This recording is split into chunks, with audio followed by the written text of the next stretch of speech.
all the political shows are just going to, like, I think it's just going to become a literal, like, news network. But of every kind of possible take. All the good, definitely all the bad. All the bad. I want to do a new show just called Bad Takes. Yeah. Welcome to the Nerd News Podcast, starring Tyler Waltz. Hello, everybody, and welcome to the third episode of bringing back the Nerd News Podcast. And this week, I am with Dyke Michaels. Hello. And today, we're going to be talking about two subjects. The first one is going to be like the Twitch and YouTube live streaming landscape. And then, Dyke, you want to talk about Doctor Who? Where legacy media and old classic shows are today. How much do you know about like live streaming? Very little. Very little? Okay. Yeah. Have you ever thought about doing it for your guys' show? Yes, I have. Short answer, yes.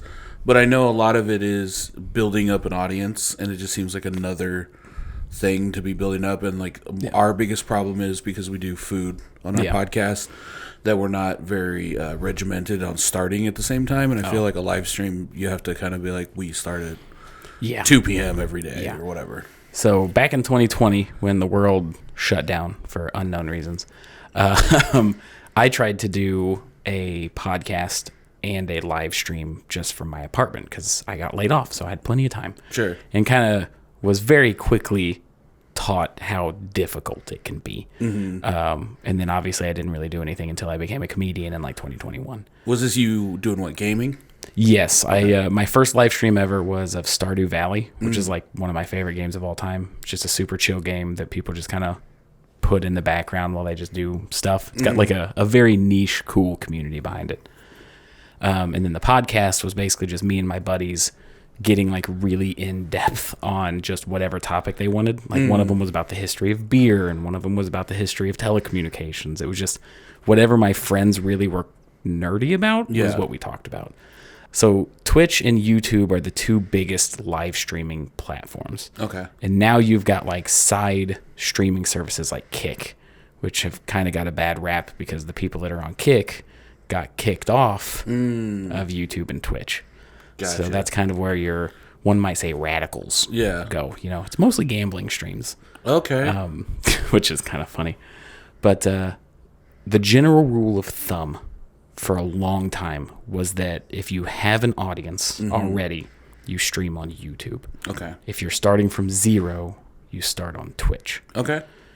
YouTube isn't in the business of live streams. I learned just now that YouTube, you could live stream on YouTube. Oh, really? I didn't even know that you could do that. Yeah, they don't promote it. I've only heard of Twitch. Yeah, so the only way that you can know about YouTube live streaming is if you're subscribed to somebody that live streams.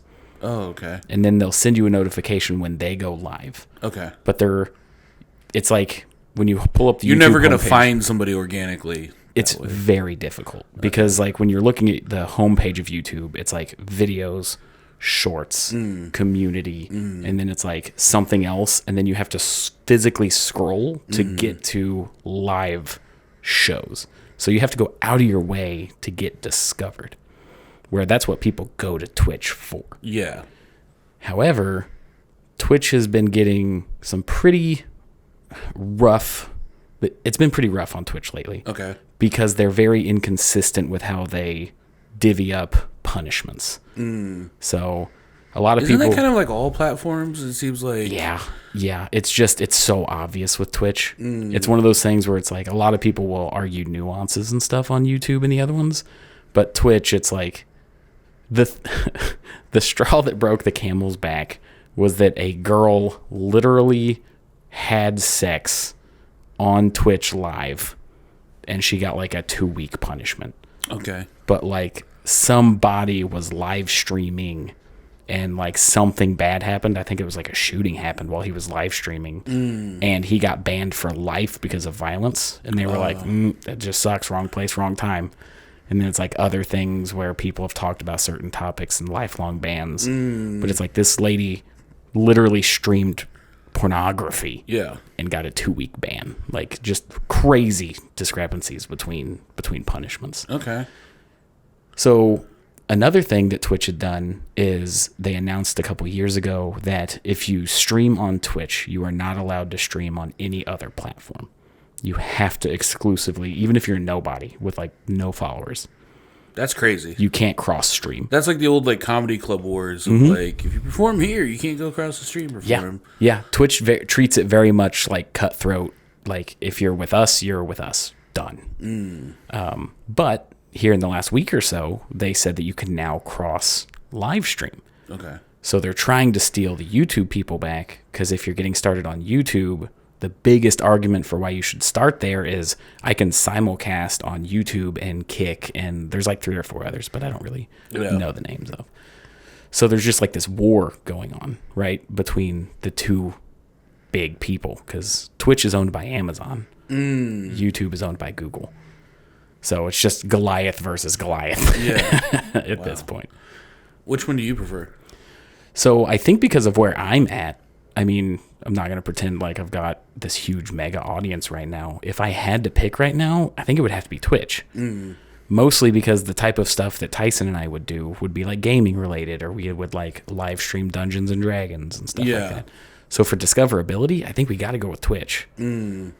Because we don't really have a built-in long-form audience. Yeah, and how do you advertise like a live streaming? Like, do you just get suggested, like, if you like this, you might like this? Or is it really something you have to kind of, like, know what you're looking for already and then go find it? Are you talking about for YouTube? Either one. I mean. Oh, okay. So the way that Twitch does it is Twitch is more category-based. So because Twitch is 99% live streams, when you log into Twitch, you'll see, like, the top 10 categories of, like, Call of Duty or Grand Theft Auto. So then you click on that thing, and then it's just a list of everybody that's streaming, organized by the most viewed to the lowest viewed. Gotcha. You can sub-select categories of, like, under X amount of views, or least popular, or, like, how long they've been streaming. So I think, I mean, for us, like, my opinion of it, like, I think it makes sense for certain things that you do, but, like, it's TV. At some point, it's kind of like you have to be there at this certain time to watch this thing. Whereas, like, you know, I can make a podcast. Like, I have people hit me up all the time, and they'll be like, hey, remember when you said blah, blah? I'm like, that was like 6 months ago. Like, what do you do? But they're just now watching that, and to them, it's happening live, you know, because that's the order that they went in, and I'm glad. I love that. Yeah. But with, I don't know. I just don't know if that does much for the podcast format for like unless you were just like from Jump Street, like we're gonna do a podcast at 7 p.m. every day, you know. Yeah, it seems like the only podcasts that do live streams are like political and news because they're trying they to have to go out, maybe sports or something. Yeah, they're trying to compete with like mainstream, Yeah. what mainstream media here? I'm like, well, but they're trying to compete with the 6 o'clock news. Yeah. So if they want to build up an audience for why you should get information from them or sports or whatever, they got to compete with that market. Mm-hmm. But I don't see very many podcasts that do live stuff. Yeah. I think it's also because live podcasts can get kooky. Yeah. Oh yeah. So people can say stuff that immediately gets you in trouble. Like we can say whatever, and then I just cut it if we don't want it in there. Did you watch? This is a side note, but it reminds me of this. Did you watch Chris Rock's special? Yeah. So at the end, they were testing out live stuff on Netflix. Is the comparison that I'm drawing here? Okay. Like that was their first big like foray into like live TV because like the special was live, but then also like the pre and post show. Okay. Was live from like the Comedy Store or whatever. Yeah. And so they had like kind of bits planned out that they were going to do. And then, you know, at the end it was like a round table discussion, and it was a bunch of like famous black people, but then it was hosted by David Spade and Martin Short. Okay. And they but everyone else is black. And then Chris Rock has this very like, you know, black kind of politically charged, not even politically charged, but it was talking about a lot of black topics, you know what I'm saying? Yeah. And they cut back and you could tell how uncomfortable David Spade is. Yeah. But he's supposed to be hosting the show, Right. and it's live. And there's kind of no rules for it. Mm-hmm. And I was like, oh my God, I feel like I'm watching a podcast to go off the rails. Like, Yeah. And people are like, you could tell they were kind of drinking, but people were saying stuff they probably weren't. Yeah. Netflix probably wouldn't have put on, if it wasn't live. And I was just like, oh, yeah, this is the reason why everything's not live. Yeah, and it adds a very scary layer to live, because the whole reason that like Twitch and stuff started exploding is because it was risky. Like you could tune into Twitch live stream and you don't know what you're going to see, because the moderators aren't going to pick it up immediately, right? Yeah, there's no way. So it kind of started with like a bunch of degenerate shit, and then it turned into, oh, I can make a career out of this because they're paying me. Yeah. And then it kind of got to the straight and narrow where it's mostly gaming now. They do have a Let's Talking, or like Let's Talk, I think is what it's called, section, which is where you get like a lot of the I don't know if you've seen the memes for like the Twitch girls that wear like the low cut tops and they just do like shout outs and stuff like that. No. They call them booby streams. Okay. Because it's just pandering to like dudes. Yeah. It's softcore, basically. Yeah. And that's kind of where that meme got started. And now they're doing like full on like lady hot tub streams. And it's like, it's madness. It's absolute madness. But there is that risk in it, because you can't, if you're into it and you know like the culture, if you know like how it got brought up, and if you were along the whole ride, you kind of know where to look for weird stuff. So there's a whole section of YouTube which is just people creating videos that culminate the crazy stuff that they captured while on Twitch for like lower people that are trying to get audience and stuff and are just ramping it up like crazy. Now I noticed you didn't mention Facebook streaming at all. Yeah, I haven't really looked into it. Is that not like even a competitor? Like, I'm sure it is. I think when it comes to the social media streaming, as much as I don't like Twitter or X, whatever, I think they're going to have the stranglehold on the social media streaming because I think they're paying the best. Yeah, but that's new too, right? Like pretty new, Yeah. right? Yeah. Because I know like Tucker Carlson just went over there, and like I feel like him or hate him or whatever, like immediately has like one of the biggest platforms, Yeah. on there. And it's weird because like that's political stuff. Like Twitter is the place for people to argue about politics. So now that they're live streaming, all the political shows are just gonna like. I think it's just going to become a literal like news network. But of every kind of possible take, all the good, definitely all the bad. all the bad. I want to do a new show just called Bad Takes. Yeah, on purpose. Like bad takes on purpose. But and another thing that Twitch is very rules heavy. Like you got to be a good boy. To be on Twitch, because if you don't have a significant audience, if you're not one of their like top 50 or whatever, they will mess you up. Like deleted, no apologies, you don't know why, but you can just be like, it might have been this thing that I did. Yeah. So it's pretty rough. However, if you're making edgy content, you probably don't want to start there anyway, So it's kind of like a choose your own battles situation. Like I would just, like Tyson and I, we would play games, do board games, like nerdy stuff. That's not risky content. Yeah. Unless we have a guest on that is like a wild card that we can't like tone back. He's talking about me. Yeah. But we don't really have any risk of getting banned or like deplatformed or whatever they call it now. Yeah. So I think for the vast majority of people, Twitch is still the better way to go. That makes sense. I mean, like I said, it's the brand that I'm the most aware of, and I'm not aware of any of it. So Yeah. However, if you've got a YouTube channel with tens of thousands of subscribers and stuff, if those people get notified when you go live, and YouTube pays better, they have better like super chats, I think is what they're called, where people just pay $5 for you to read out a chat and stuff like that. You get more of that money. So the monetization potential on YouTube is far greater than Twitch. So much so that Twitch is dialing back their cut to compete with YouTube, because people that have built audiences on Twitch are telling all their people, here's my YouTube channel, and run into the bank with it. So it's like this weird cat and mouse game. maybe I should have done the Drunk Dial podcast on YouTube. Oh yeah, you could for sure. That was actually something that was pretty much scheduled. Like, hey, we're going to start at this time, and Yeah, interesting. yeah. Food for thought. Yeah. And they also punish you if you don't publish videos at the exact same time. Like, that's why every day we post our short at 6 o'clock. And if we post at 7 o'clock, we generally get about half the amount of views that a normal short would get. So the algorithm kind of learns what your schedule is, so they don't like waste potential. So it's like, oh, if you post at 6 o'clock, we know, send it out at 6 o'clock, you know? But if you're an hour off, you kind of miss your window, or an hour early, you're kind of hoping to like curve into it. But yeah, it's funny because a lot of drama has happened recently, and I briefly mentioned it in the episode with Kevin. If you guys want to go check that out, we won't go in depth. But this lady that streams is Sniper Wolf is her name, and she does reaction content. So she literally just finds YouTube videos, and then is just like, "That's crazy. Isn't that the craziest stuff you've ever seen?" And then she just makes bank. Okay. She recently accidentally, allegedly, doxed somebody. Oh.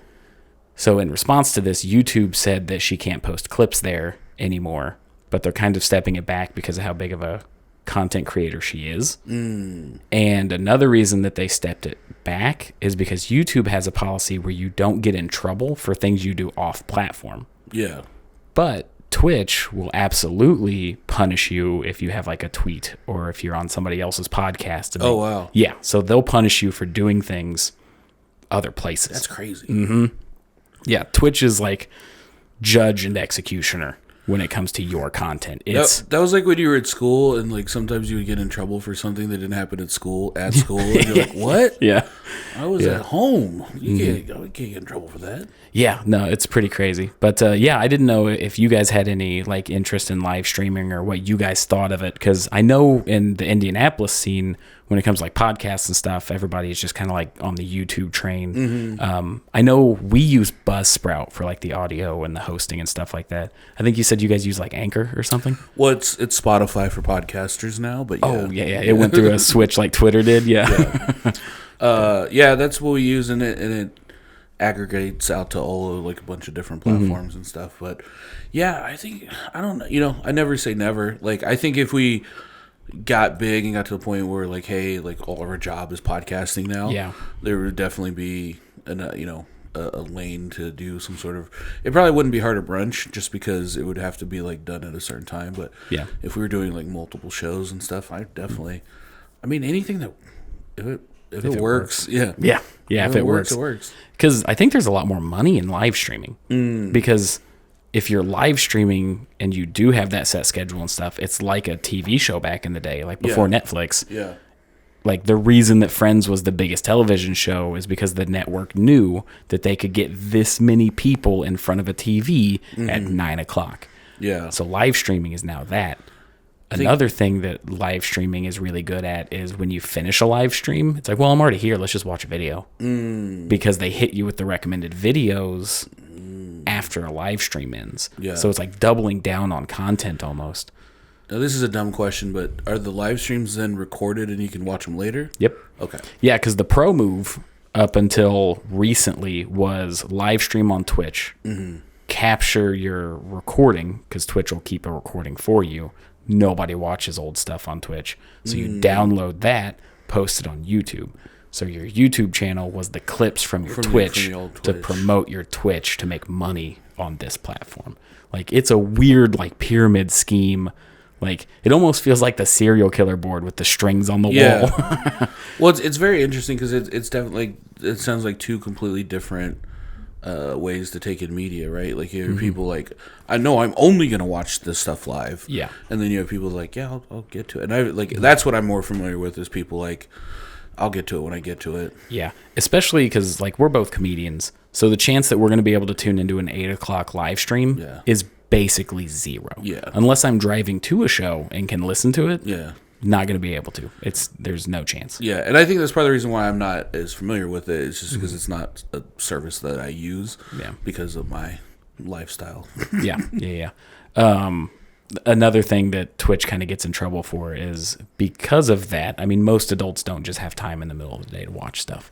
So a big portion of their audience are kids. Yeah. Which is, I think, another reason why they are so heavy on the rules. Yeah. Because even though they have a policy where it's like you sign that you're 18 and up or whatever, they know that a huge chunk of their stuff is kids. So they try and be careful, but with that, they've exiled so many people. People are now scared to get into the game. And new like talent is what keeps a channel going. Do they have a separate? Is there like Twitch After Dark? Is there like Twitch? Like, you know what I'm saying? Like I don't know. Like Twitch for adults. Not that I've seen, because I don't watch Twitch. Yeah. But I've set us up like an account and stuff for if we ever wanted to, and I'll just scroll through, see what's going on with like Twitch stuff and their new super chats or their new whatever, and they seem to get into the habit of, hey, we're gonna do this, and then everybody's like, boo, that fucking sucks, and then they're like, no, we weren't. We weren't You ever going to do that. read that wrong. They do this a lot. They'll go, you guys misinterpreted what this meant was, and then it's like a scaled back version of it. They're really good at that. They are so good at saying something really bad and then dialing it back to an acceptable change. Yeah. But that's the risk with any platform, though, right? Like, people get so upset that like you're going to get banned here, or they make people, do shitty things here or whatever. But unless you have the money to create the infrastructure of hosting your own thing, you got to play by the rules. Yeah. I mean, think about the original YouTube. It was just like, it's a fun place to put cat videos. Anarchy. And then it was like cat videos and Russian executions.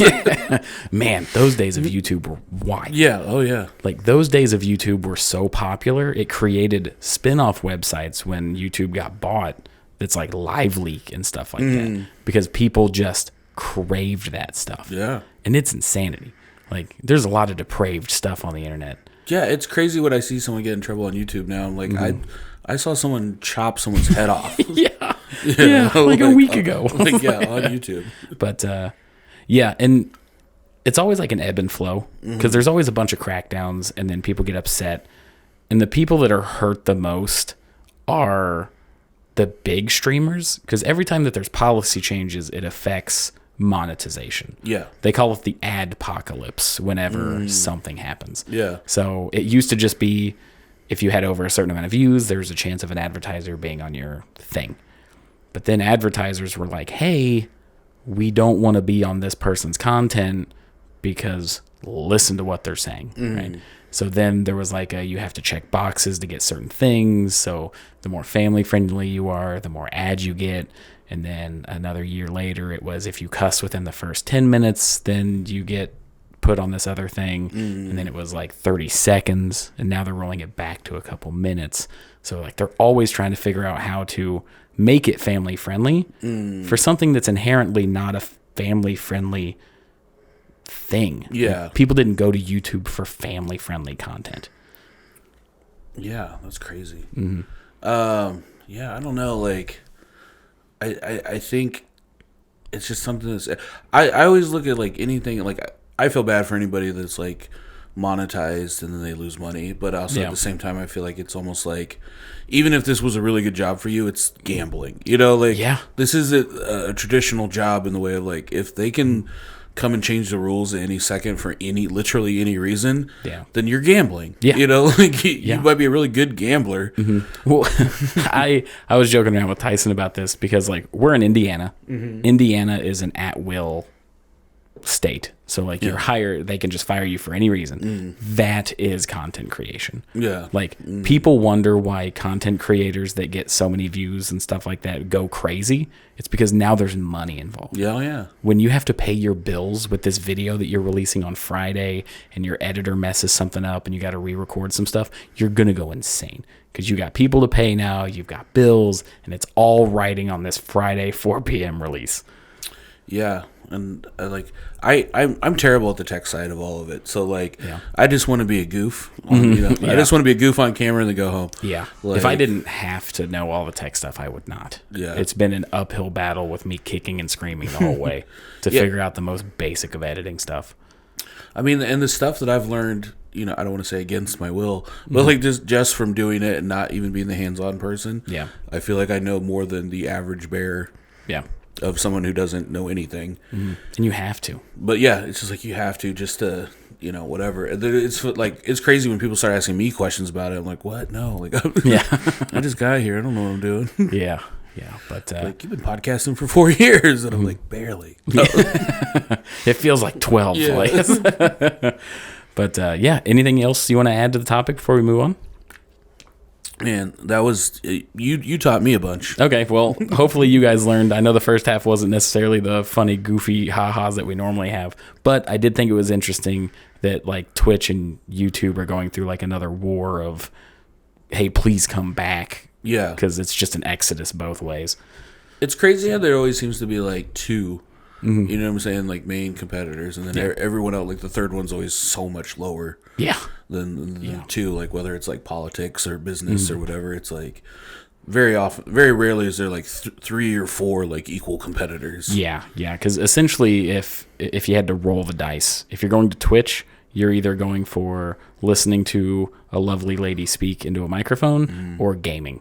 If you're going to YouTube, you're getting like shenanigans and like pranks and stuff like that and politics.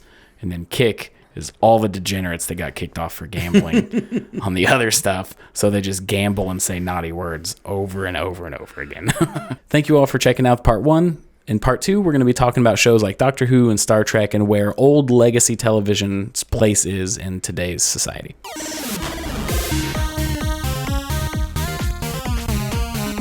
Thank you for tuning in to part 2, and I think we're just going to get right into it. So where would you like to start, Dyke? Oh, man. So you asked me what I was nerdy about, and a lot of stuff. Yeah. But I feel like, I guess most recently what's come up that I'm excited about is Doctor Who and Star Trek. And I didn't even think about this when I brought them up, just because it's both what I'm just excited about right now is you were what you call legacy. Yeah, I think anything over a certain age is considered legacy media. So there's not a ton left, but like Doctor Who, Star Trek are like the first two that always come to mind. And they're both around the same, but they both started in the 60s. Like Doctor Who, I think the first episode was first or second episode had to be replayed because of the Kennedy assassination. That's a good reason to be like, all right, we should hold off at least today. Yeah, we gotta run this back a little bit. I grew up in the 80s and 90s, and when I was a little kid, I watched the classic versions of both. So like I grew up like fourth and fifth Doctor. Okay. And then I grew up watching, which was in syndication, the original series, because like I don't know, I grew up when there was like 4 channels. And so it was like, I watched Beverly Hillbillies and like all these shows that were Gilligan's Island, all this stuff that was on like way before my time. But even that, it's crazy. Like, I think of those like the 60s was so far like in the past. And I was just like, oh, no, that was like 15 years before I was born. Like, that's crazy. But I remember watching those shows with my grandpa because he was a big fan. And then we went to the theater to watch Star Trek 4. Yeah. And they had that was your first Star Trek movie? That was my first Star Trek movie. It's a good place to start. And I went. It was the most family friendly, I think, film. But then they had an ad for the Next Generation that came in, and then I watched Next Generation live. Okay. So all that stuff, and so like it's crazy because like to me, Next Generation was current, new, and new, but like now it's considered almost classic, you know, like the original series.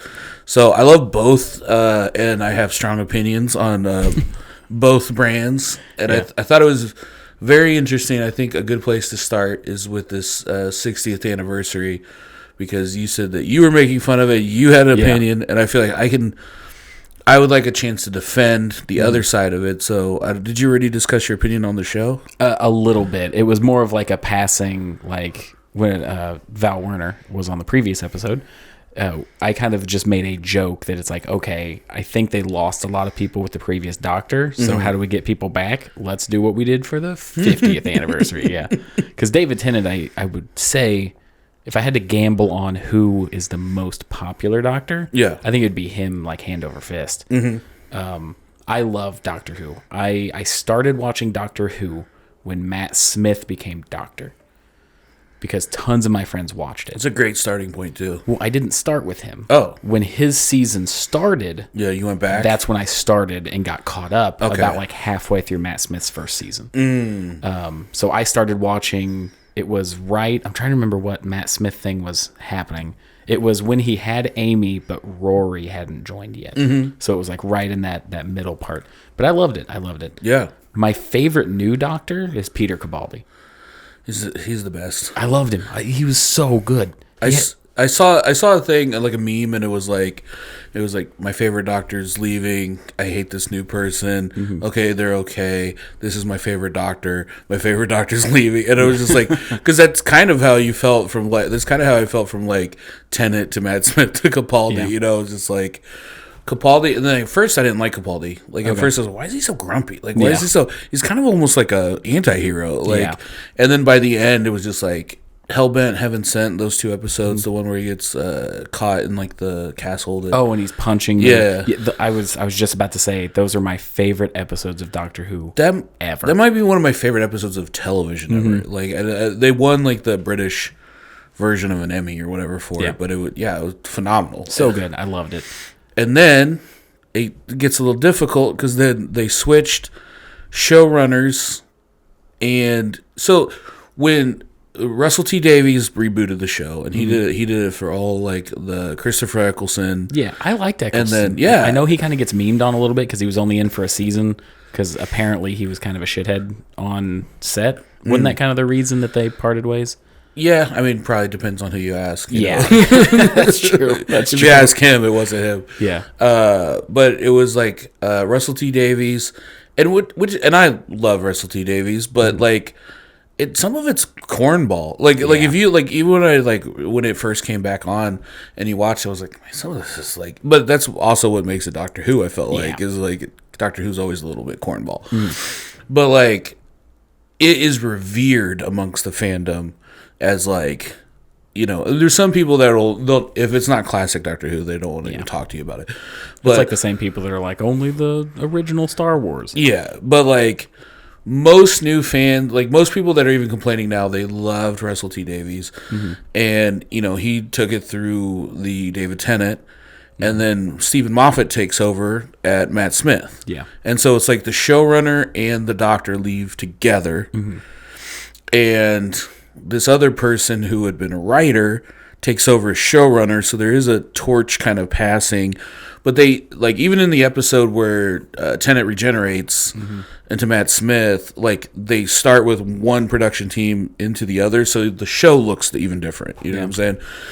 And the tone and everything. And there was a lot of people that didn't like Moffat, and a lot of people didn't like Matt Smith at first. So it's always like anything new is already met with, like, this isn't the thing that I liked. Yeah. I think that first season with Matt Smith was figuring out who Matt Smith was. I feel like a lot of times that, I mean, I would say the same thing about Capaldi. Yeah. Because the second 2 seasons of Capaldi was like... Banger. He didn't miss, you know? Yeah. And then they kind of do the same thing with Chris Chinball and Jodie. They both enter at the same time, new showrunner, new Doctor. I gotta say, not very well received by a lot of the fandom. Why do you think that is? A couple reasons. Somebody, I don't know who to give credit to, but this is someone that I heard, and you know, I go down these YouTube rabbit holes, and I don't like when people are just like, it's bad because it's a woman, or it's, you know, like there are those people out there, of course, but I mean, I didn't enjoy it as much, and you know, and I was so excited for a new Doctor. I didn't, you know, I was like, they've made it very apparently clear that the Doctor can regenerate in anyone, so I didn't care. They already did it with. Oh man, why can't I think of his like arch nemesis? The Master. Like they already did it with the Master, so they've already set up that it can happen. Yeah, it was totally established with it. Like it wasn't a crazy departure. Someone said this, and it was like once it was brought to my attention, I couldn't unhear it, and I can't unsee it in a lot of things.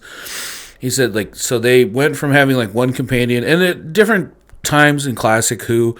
He's had multiple companions. He hasn't just always one at a time. Right. So they brought that back where there was like, you know, 3 companions.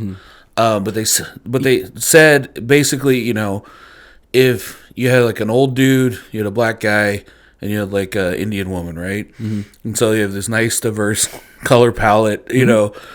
But they were like, if you take away, like if you were just reading a script and they took all the names off, and you were reading the characters, you would not be able to tell one character from the other character. Oh, yeah. And that just opened my eyes, and I was like, that's it. That's 100. I mean, that's one of it. You know, like the writing on the show was not good. Yeah. And it wasn't great. And the characters were so underdeveloped. I mean, you're a big D&D player. Mm-hmm. Most level 1 start of game, level 0 characters have more character development than any of these characters did. Yeah. And which makes me also think that if you're a TV writer, you should make all your characters on D&D sheets. Yeah. Just to start off with, so they're real. It's like you at least have motivations and stuff, even if you don't use or say half the stuff, just so it's not 3 copy and paste people. So what do we do next, Doctor? You know, like. So I also did not care for Doctor Who once she took over. I don't think it was her fault. I don't think it was her fault at all. My thing is I got almost through the entire first season with her, and I thought, I feel like I'm watching a kid's show. Yeah. Like it went from a television show that had some goofy things in it. Like I'm not going to pretend like Doctor Who was this mature adult, you know, comedy or anything like that. But it felt like a show that like your whole family could sit down and watch together. And that was intentional. Yeah. To something that I would put on for my kids while I did the dishes. Oh, you know, yes. like that was intentional on Chris Chinbul's. You know, that was part of his, because Doctor Who was always supposed to be a kid show. Yeah. But it was like, I called it children's horror. You know, I mean, like, and it gets. We could do a whole podcast about the dark side of Doctor Who, and and I would even say Capaldi got pretty dark there, like towards the end. It got like the end of the world stuff, and and so the idea of like, oh, we're gonna try to take this back to the roots and make it more whatever, but it was like the wrestling lost me when they did that. You know, when they cleaned up wrestling and made it like rated PG or whatever, I was like, I'm not interested anymore. Mm-hmm. Kind of felt the same way with it, because I watched all of it. I tried to the bitter end. You made it all the way through Jodie Whittaker? That's it, right? Yeah. I had to, because like I'm a diehard fan, and even if I don't enjoy it, like I have to know why I didn't enjoy it. I supplemented. So I stopped watching the show, but I picked up the comic book series. So I was reading the comic books because every Doctor has their own comic book series. Yeah. So I picked up David Tennant, Matt Smith, and Peter Capaldi's comic book series. Nice. And I was just like, the comic book series is basically the adventures that didn't make it to television. Yeah. So it was like, I'll keep on this. Yeah. If it ever pulls out of this kid show feeling that I'm getting, I'll probably come back. So your big complaint, or your point that you were making was the show, the ratings have plummeted. Mm-hmm. You know, people are not as into Doctor Who. I mean, like, it came back as, I mean, it's a staple. Like, Doctor Who was a show growing up for me that it was like only I knew about. Yeah. Like even my nerd friends that watch like Star Trek and other stuff didn't know anything about it. No clue what Doctor Who was. And when they had its revival like in 2005, I was like, is this the show that I used to watch? Are they bringing back Doctor Who? Mm-hmm. And I would always watch it out of order. I would just watch whenever it was on. So I was so confused because I think I saw David Tennant first. Oh, okay. And then Christopher Eccleston, and I never knew. I would watch an episode and be like, what's happening? Like, yeah. But what is perfect for a timey-wimey kind of show. Yeah. But like, I don't know. With the 60th anniversary, so with the 50th anniversary, every big anniversary they try to put multiple Doctors on. So they did that, even they brought that even from the classic show. So like, is it gimmicky? Sure, but it's also like a long established gimmick. Yeah. To bring back previous Doctors, and sometimes it's weird. They look old. Sometimes they've had to replace actors because they're dead. Mm-hmm. And like, I mean, there's, you know, in the classic like 5 Doctors. One of them is just like Tom Baker is just like floating in the sky somewhere because they couldn't get. Yeah. Oh, I think that was the 50th one where they brought back Matt Smith and David Tennant. Yeah. Right. Yeah. But no, they had one called the 5 Doctors, which was like the 5 like classic Doctors. Oh, okay. But they only really had 4 of them, and one of them was like a different actor, and then Tom Baker was in it, but he wasn't in it. You know what I'm saying? They were like, yeah, he's here too. He's in the neutral zone or someplace. I don't know. Yeah. And so for the 50th, they bring back, and they were going to bring back Christopher Eccleston, but he was like, no, fuck you guys. And so they had to make up this whole like extra doctor, to take his place, the war doctor. Because even in Eccleston's intro, he was the doctor that did the whole war thing and crashed. So they were like, oh, he did all the bad, horrible stuff. No, he didn't. Wasn't him. But I liked Eccleston a lot. I liked how brutal he was compared to all the other doctors. Yeah. I wish they could have made him work out, because I feel cheated if I go back and watch his stuff, because I always want more. He was the blue collar doctor. Yeah. There was only one that was like just everyman. And I think it's because that was so much of him, in it. But for the 50th, they had, David Tennant, Matt Smith. It was great. I mean, it was one of my favorite episodes. Oh, yeah, I loved it. So now they have the big 60th coming up.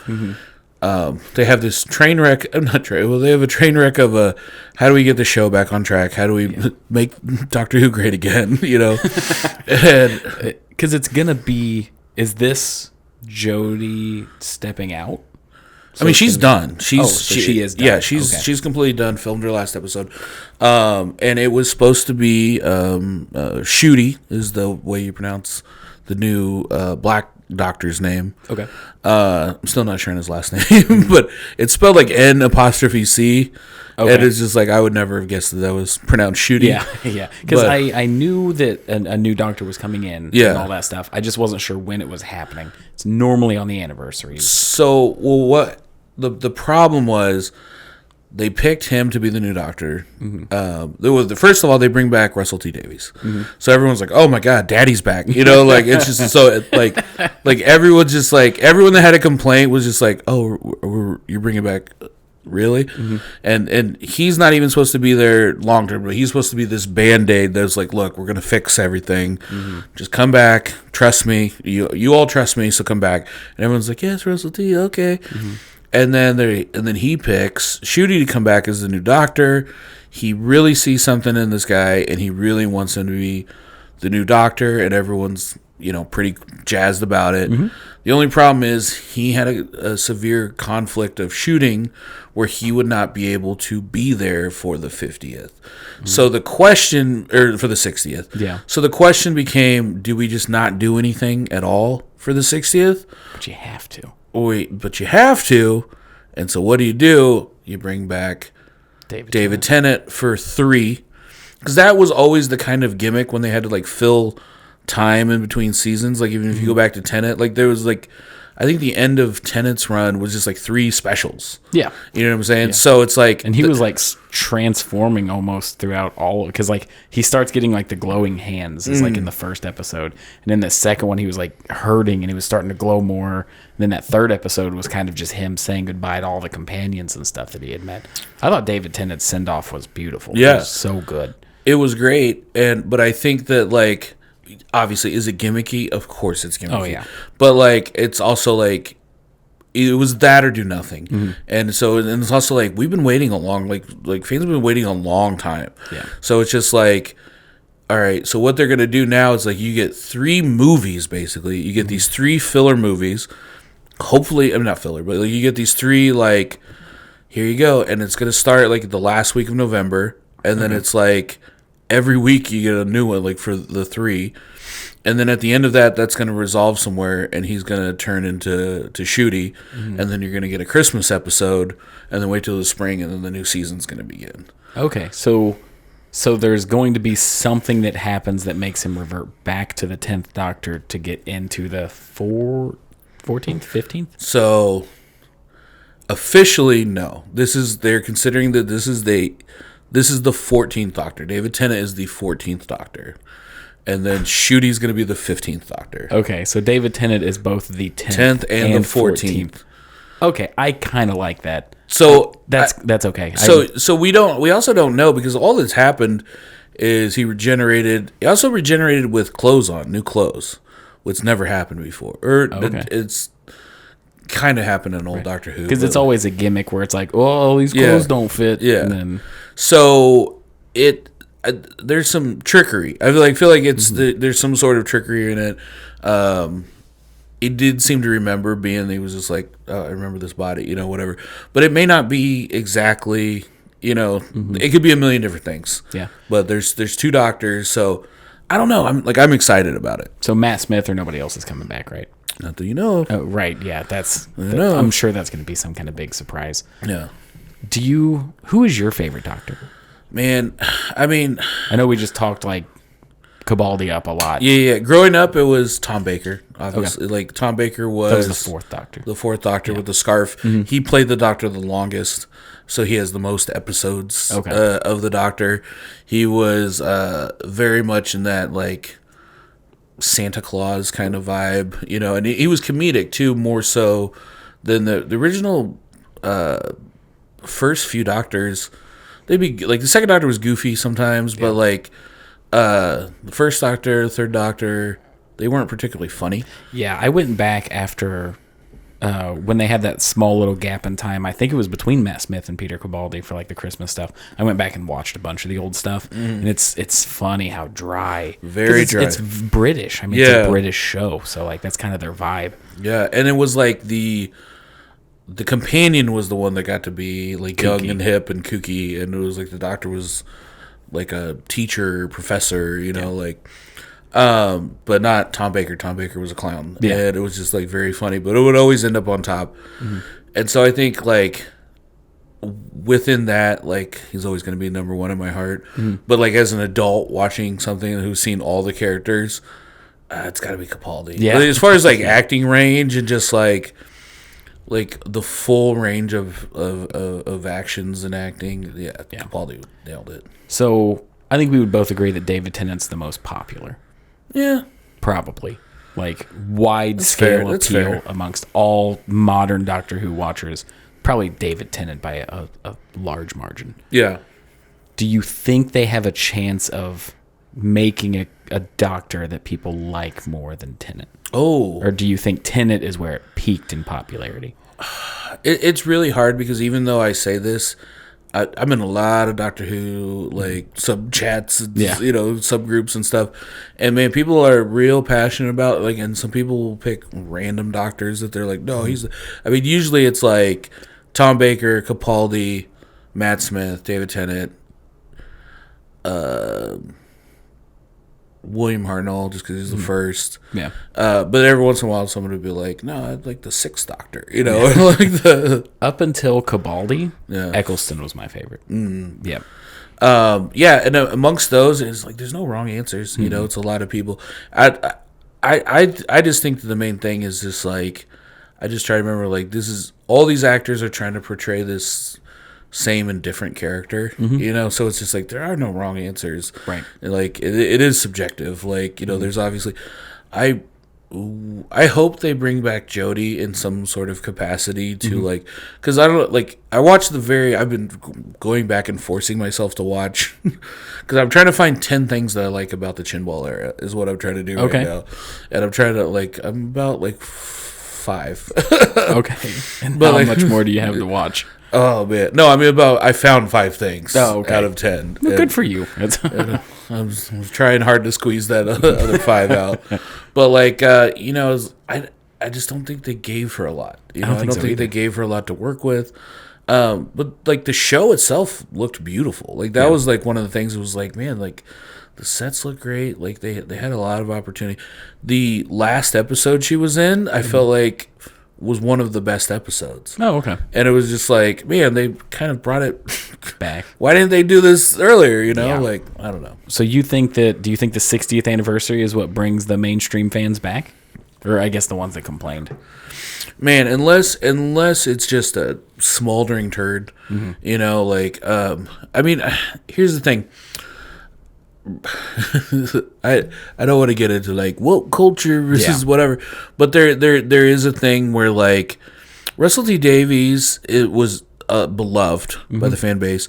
He's also a gay man. Yeah, like he dropped a lot of quote unquote woke stuff into the reboot of Doctor Who before that was a thing, and nobody thought anything of it. Yeah, I think Matt Smith had the first gay companion, right? Am I wrong with that? Who? He only did like 4 or 5 episodes, or maybe it was Peter Capaldi. Capaldi. It was Capaldi. Capaldi. Yeah. Okay, I was trying to remember. It's the bald guy with the glasses. That was Capaldi. Okay, yeah. But like, I don't even know if he was gay or not human, whatever. But Bill was like gay. Yeah. She had like a whole season. Yeah. And it was very on Front Street or whatever. So I think that just bringing him back, and I think the buffer of having David Tennant back it's also, I think, a reset. I think not only is it like hey, we're doing this for the 60th, but I think it's like, let's get the taste of the chin baller out of everyone's mouth. Yeah. We're going to give you 3. I mean, that's crazy. 3 in a row movies, basically. Yeah. And then hopefully Christmas episode. And then you only have to wait a few months, and then we'll start in the spring or the spring or the summer or whatever with another season. Yeah, I think it could be really good. I mean, it's a show with literally endless possibility. Yeah, talk about a gimmick that could literally keep your show going forever is our main character literally changes. So no matter what happens to the actor in real life or what, anything, doesn't matter. New thing next episode. Yeah, just keep the blocks blue. That's all you have to do. Yeah. And it's, they talk about like, what is it, like hard sci-fi versus like squishy sci-fi, or that like Doctor Who is definitely squishy sci-fi. Yeah. Like it's like we can do whatever the plot needs. Which I would say Star Trek kind of is too. Yes, especially with how much it kind of molds every season. Star Trek, I feel like, is in the middle. Like Doctor Who's on one side, Star Wars would be on the other side of it. Like Doctor Who and pre-Disney, I would say. Yeah. Doctor Who and Star Wars. Yeah. Like try to make things a little bit like, here's the rules of this universe, and we're not gonna whatever. But like, yeah, Star Trek could have Abe Lincoln floating in space. Yeah. Yeah. But then they'll try to give you like a reason for it. Like, well, this is why. Yeah. So Star Trek. What has been going on recently with Star Trek? Because I watched the movies with Chris Pine, but I haven't really kept up on too many of the series. A bunch of series came out around the same time, and pissed a lot of people off. I was about to say, they're almost always like mixed reviews. It's like they've got an element that people like in each, but a lot of stuff that people don't like. So people kind of just hang on to the piece that they like from it.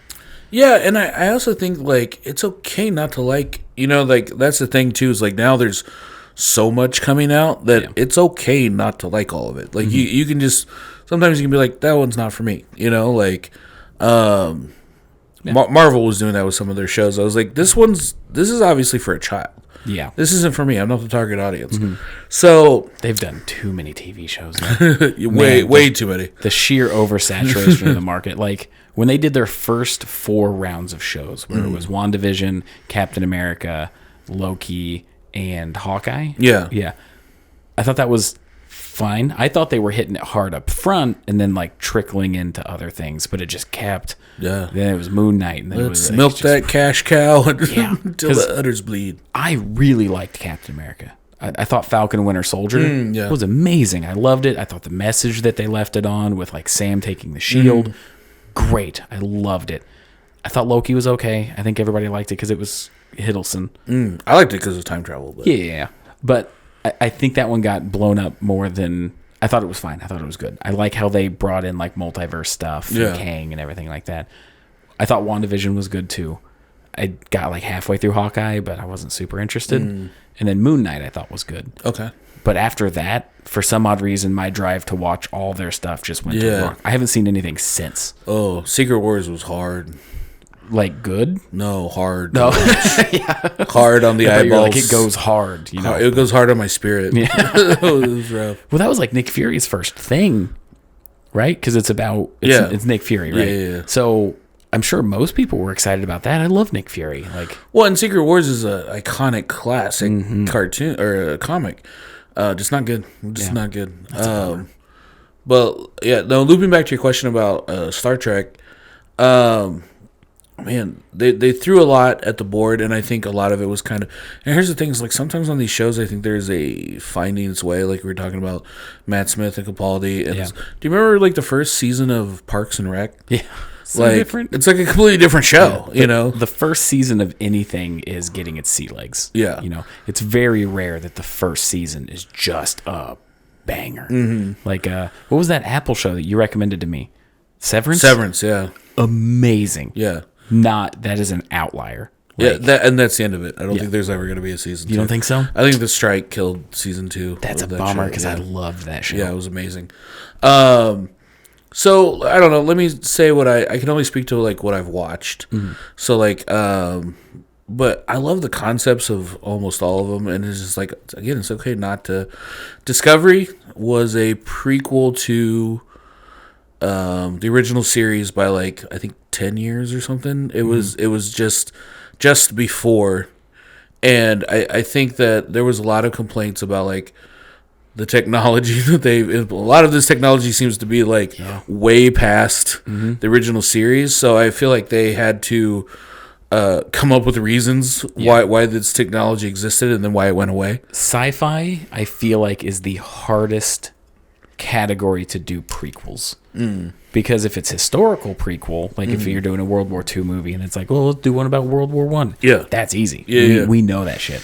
But sci-fi, you want to use the tech of today to make the coolest stuff. Yeah.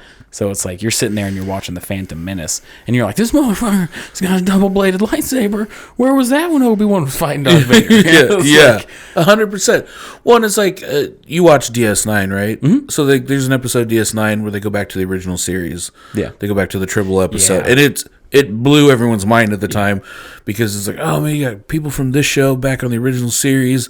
And they, like that. I feel like that technology was pretty cutting edge at the time. Yeah. It was amazing, but like there is something, we all love the original series. We love the way it looks, but like to do a full show and to like have this ship still look like that in 2023, it just doesn't make sense. It looks like it doesn't fit. Yeah. And so, they kind of had to reimagine some of the stuff but try to keep it true to whatever. Yeah. And if you look at it like an arc from the beginning of Discovery, and then Strange New Worlds is kind of a spin-off of Discovery. By the time they get to Strange New Worlds, they have it dialed in. Oh, okay. They have it dialed in, and then Strange New Worlds is just, it feels like a reboot of the original Star Trek. Okay, cool. Like, Star Trek is one of them that I want to get caught back up on, because basically after watching the first 3 to 4 series, I saw the old movies and stuff like that.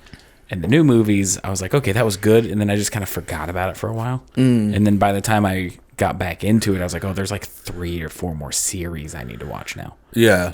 I mean, and Discovery had a lot of potential, and it had a lot of cool arcs that I enjoyed, but I also understand the criticisms of it. Yeah.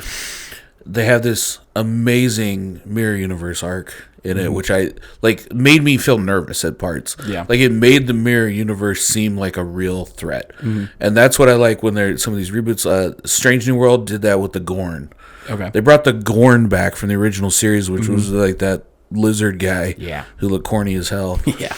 And they made them to be like a real threat because they don't really talk about the Gorn at all in the rest of Star Trek. No. And so like you see this as like this real like oh shit, that guy. yeah, like these monsters are serious. Lower Decks, I didn't think I was like, because I thought it was like kind of like a, I didn't know how I'd feel about like comedy. Like I thought it was too comedy Star Trek. And when you see it, it feels like somebody made a joke parody show. Yes. And but I know a lot of people like the Orville. Yeah. And that's how I felt about Orville. I was like, I don't want to watch goof Star Trek, but then a lot of people like Orville better than they like Discovery. They're like, Orville's more Star Trek than Discovery was. Huh. Discovery becomes Star Trek. It doesn't feel like it at the beginning. Yeah. But I like that for a prequel because it's like by the end of it, you're like, oh yeah. You get the pieces that make it the whole. Yes. Yeah. But then I was very into Strange New World, and they did a crossover episode with Lower Decks, which is a cartoon and live action crossover. Yeah. So I was just like, all right, I have to go because I don't want to miss any of the jokes. Yeah. So I went back and I watched Lower Decks, and I loved it. I was like, oh, this is just all fan service. Yeah. So I guess the overarching theme of this discussion, I wanted to wrap it all up. Where do you think going forward this media fits in? Because I feel like the reason that Doctor Who and Star Trek and stuff got big is because like our parents and stuff liked Doctor Who, liked Star Trek. That's the whole reason I watched Star Trek, is because my mom loved Star Trek. You know? And now it's back because we're adults, we're enjoying it. how many generations until something new has to capture a generation to get, because it can't go forever, right? Forever? Yeah. I feel like it can until it gets bad. I think the thing that happens, and we talked about Star Wars, I think the thing that happens is people get greedy. Yeah. And you have this stuff that's important to so many people, and then you don't respect it. Yeah. You know what I'm saying? And you only shit the bed so much before you got to get a new mattress. Yeah. Yes. And I think, I mean, and it's ridiculous to me because, like, you have so many people now. Part of the reasons that, they did Picard. They brought Picard back, and it was okay. Like, it did 3 seasons. The first 2 were okay. Everyone loved the 3rd season. And why? Because they brought a showrunner back that was like entrenched, like he worked on Voyager. He was like, he's of the ilk, you know. Like, it's not just someone who's like, here, do a Star Trek, do a Star Wars. This is a person that cares about the universe and everything that's in. And I think with any franchise, that's who needs to be at the helm of it. Yeah, and then also writers that are hungry to have good storytelling, you know, and not just like, we're going to make a whatever product this is. We're going to make another, you know, you can have people like, I'm passionate about telling a good story, and I would like to also be respectful of what came before it. Yeah. So a big argument that I've seen, especially because Star Wars is just a cesspool with the fan base right now, which I get it. I do not like the Disney stuff. I totally understand, but there are people that are just mean, you know? Yeah. There's an argument because of Sonic the Hedgehog. Okay. That there should... Every old media that's trying to do new stuff should do a project that they give a fan money on. They just gamble on it. Okay. Because Sonic has a huge like modding community, and like because the games are so old on a PC, you just take the coding and then you can make custom Sonic levels, so you could get ROMs and all kinds of stuff. Sonic Mania is the product of Team Sonic giving a bunch of money to developers and having a fan-led game. Yeah. And it's one of the highest-rated Sonic games that's come out in the last decade. So a lot of people are like, hey, can we try this with other IPs? Yeah. Nobody wants to take that risk. But if anybody's going to do it right, especially because they like filtered out these people. They were like, we're not just taking anybody that made a custom Sonic level. Yeah.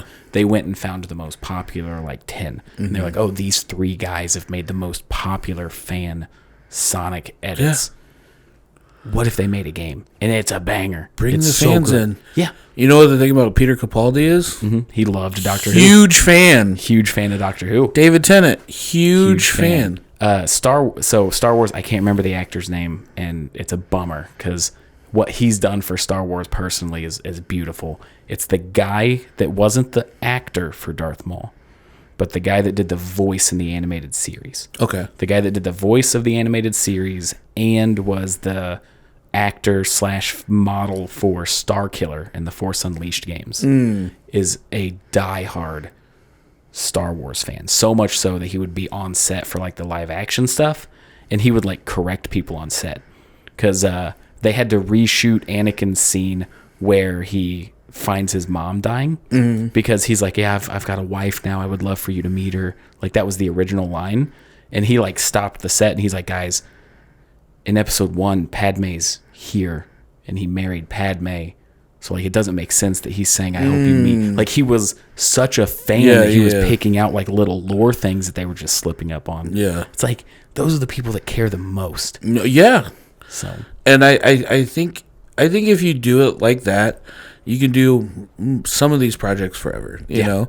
But, like, eventually it just becomes, I mean, think about how many just shitty reboots you've seen, you know? And it's just like, if you're just taking an IP and just trying to make a new thing, usually it's going to be, you have no connection to the original thing. Right. The new Exorcist was dog shit. Yeah, it's going to be, I mean, I think about, like, and it's funny now because, like, again, we're like, when people get mad, like, they're making it woke, so it's bad. Think about like the new RoboCop. They just white dude RoboCop. Yeah. It's terrible movie. You know, like there's nothing woke about it. Just sucked. You know, it's really bad. Yeah, but no, it's just kind of funny when you look at that kind of stuff because we are kind of in a vicious cycle of thing remade or live actioned. Yeah, people upset turns out bad or okay. Like that is like the vicious cycle right now, and there are certain things that are breaking that mold. You know, like the new live action One Piece was good. Like we're getting bits and pieces of like, okay, there's some meat and potatoes here that we can munch on, but it's a wave of bad. I think the problem is when you get something good, it's like a little kid who accidentally says something funny, and then just keeps saying it, and then just annoys everyone. Yep. And so it's like when you have a hit, they're like, "Do that times 50," and it's just like, no, that's too much. Yeah. Like sometimes it's like, sometimes you need a little scarcity. Sometimes you need a little let's take a lot of time and effort, put this in, let this be what it is. Also, just write new stuff. Yeah. Like I feel like the more we get into like an algorithm of success, the more and more it's just going to be like, nope, we're only going to give people what they've seen before. It loses soul. Yeah. Like, there's just a piece of it. It's less is more. And a lot of, I truly believe that. Like everyone loves Darth Vader. Do you know why? Because there's never been a Darth Vader movie that has ruined the mystique of the character. They're right at the edge with like the Ahsoka Tano show. Like, and don't get me wrong, I loved seeing Hayden Christensen again, but like they're teetering that line where it's like, this is just the sacred cow. Dude, don't fuck with Darth Vader. If you mess up Darth Vader, Disney, you got a lot of answers. Which I will say, bringing this all the way back full circle, Doctor Who is going to Disney too. So that's the other side of the coin. That's not good. We'll see what happens. But hopefully, just keep it British. Just keep it as keep those British sensibilities. Keep about the teeth it. crooked. Keep the thing. Yes. And so we'll see. We'll see how it goes. Cool. Well, anything else you want to add? No, thank you so much for having me on. This has been fun. Thanks for being on. I really appreciate it. Do you want to shout out like where people can find you, your other shows? You got anything live coming up? I've never done anything. No, you can find me just at Dyke Michaels across all social media. If you want to come see me do some comedy, and then at Harder Brunch is my podcast where we talk to either comedians or food service people. We eat a big brunch together and then chop it up. It's very fun. I've been on it a couple times. It's fantastic. Go check it out. But with that's Nerd News. You can find Nerd News everywhere as Nerd News or Nerd News Network. Thank you all so much. We do a daily short. This podcast is going to come out every Tuesday, and we've got more stuff on the way. So thank you so much, and we'll catch you next time. Thank you for checking out Nerd News, everybody. We don't have advertising, so you are the advertising. If you like it, tell a friend, like, comment, subscribe, even leave a review on Apple. Everything that you do to support us, we truly appreciate it. And we actually just launched our Patreon, so if you'd like to support us even more, you can go check that out. All of our content is free. We have different rewards for different tiers, so check that out. And thanks again. We'll catch you next time.